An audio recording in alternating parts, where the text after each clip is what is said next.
Hello and welcome to a new vlog and video in cooperation with ReiseJung.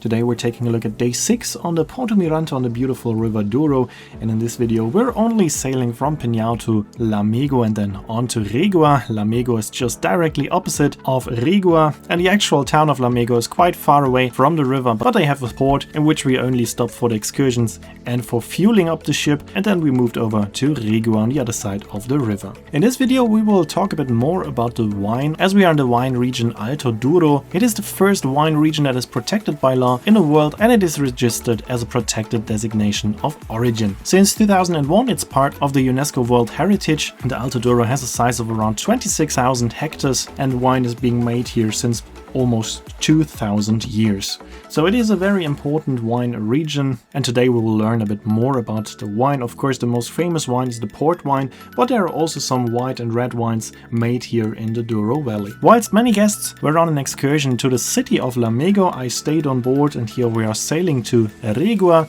We're reaching the lock of Regúa, which has a difference in altitude of around 28.5 meters, and now we can see the passage of the lock in a time lapse. We're now heading to the port of Lamego, which, as I said, is quite far away from the city of Lamego. We stopped there for the excursions, but mainly for fueling up the ship, and then we sailed over to Regúa. Regúa is the biggest city on the Douro except for Porto and Vila Nova de Gaia, but certainly not the most beautiful one, for example when you compare it to Porto or Pinhão. In the afternoon we took the bus to the Quinta da Pacheca, and after around 3 minutes of driving we reached the Quinta da Pacheca, and here we're gonna take a look around the estate, which is not only a winemaker, but just like most other winemakers in Portugal, also a hotel, in this case a very luxurious one.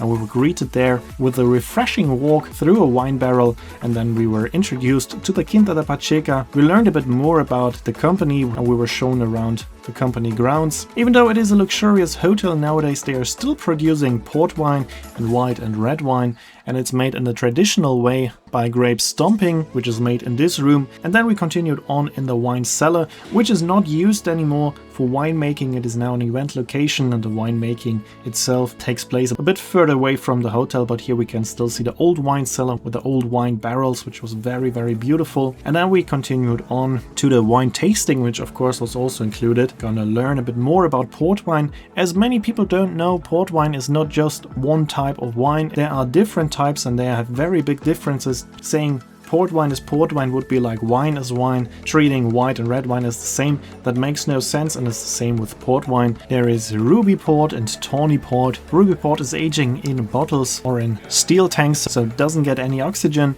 whilst the tawny is getting a lot of oxygen in wooden barrels. That makes a huge difference in taste and also in how long you can store them. And additionally, there is a white port and a rosé port, and within those 4 categories there are also different versions, and all of them taste different. For example, ruby and tawny are completely different tastes. They're like completely different drinks. And all of that we learned during the wine tasting, and we could try some of the nice wines.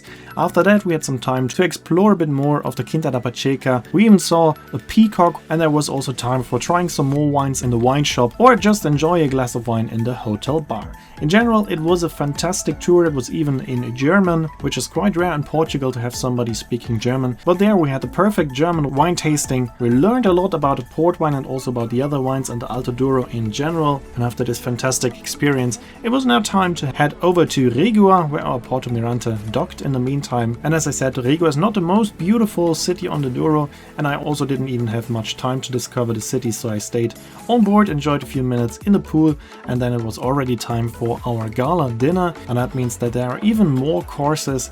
Also today the food of course was amazing, with a lovely presentation. You can especially see that the main course, which not only looks very nice but of course also tasted very nice. And then we had another special event, as we got a Tuna band on board. Those are traditional student bands that you can find not only in Portugal but also in Spain and South America.